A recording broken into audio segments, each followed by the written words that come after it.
অজু ভাঙ্গার কারণ 7টি। অজু ভাঙার কারণ 7টি।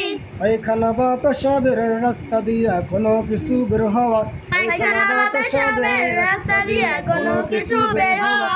মুখ পড়িয়া বমি হওয়া। মুখ পড়িয়া বমি হওয়া। থুতুর সঙ্গে রক্তের বাক্স মান বা বেশি হওয়া। থুতুর সাথে রক্তের বাক্স সমান বা বেশি হওয়া। শরীরের ক্ষত স্থান হইতে শরীরের ক্ষত স্থান হইতে রক্ত পুজ পানি রক্ত পুজ পানি বের হয়ে গড়িয়ে পড়া। বের হয়ে গড়িয়ে পড়া।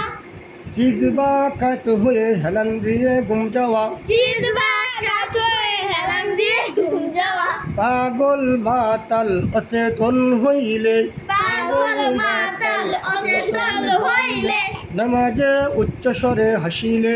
নামাজে উচ্চ স্বরে হাসিলে এই 7টি কারণে অজু ভঙ্গ হয়ে যায়। আমরা সবসময় খেয়াল রাখবো এই 7 কারণ হলেই নতুন করে আবার অজু করে আসবো ইনশাআল্লাহ।